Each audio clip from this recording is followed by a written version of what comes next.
ગુજરાત રાજ્ય શિક્ષણ બોર્ડ દ્વારા માર્ચમાં લેવાયેલી ધોરણ 12 સાયન્સ અને સામાન્ય પ્રવાહનું આજે પરિણામ જાહેર કરાયું છે, જેમાં વિદ્યાર્થીઓએ બાજી મારી છે।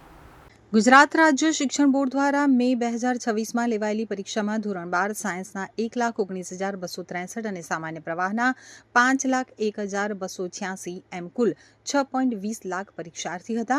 માધ્યમિક શિક્ષણ બોર્ડ દ્વારા લેવાયેલી આ પરીક્ષા રાજ્યના કુલ 156 કેન્દ્રો પર યોજાઈ હતી।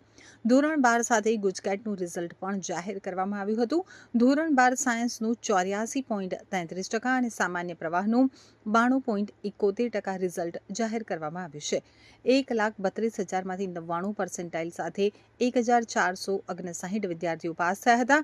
એ ગ્રુપમાં 695 વિદ્યાર્થી, બી ગ્રુપમાં 764 વિદ્યાર્થી અને 98% સાથે એ ગ્રુપના કુલ 1,233 અને બી ગ્રુપના 1,563 વિદ્યાર્થી પાસ થયા છે।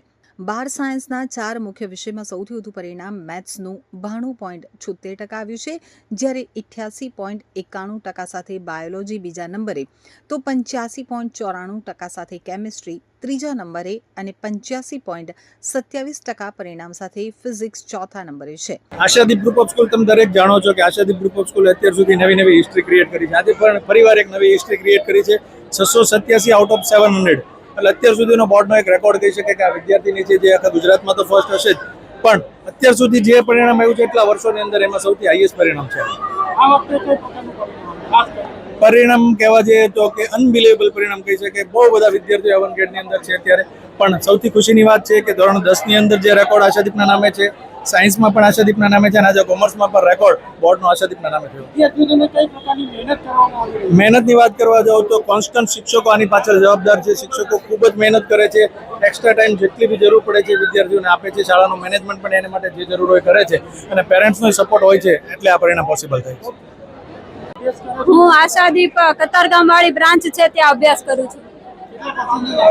મારે 700માંથી 687 આવેલા છે। કેટલી મહેનત રહી વર્ષ દરમિયાન? મહેનત તો ખૂબ કરી હતી અને મારો ટાર્ગેટ પણ હતો અચીવ કરવાનો, જેથી હું થઈ શકું। આગળ શું બનવા માંગો છો? આગળ જીપીએસસી ની તૈયારી કરવાનો। માતા પિતા શું કરે છે? માતા એમ્બ્રોઇડરીના મશીન છે।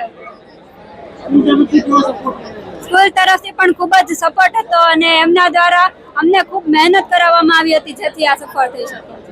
આગળ શું બનવા માંગો છો? જીપીએસસી ની તૈયારી કલેક્ટર કરવાનો।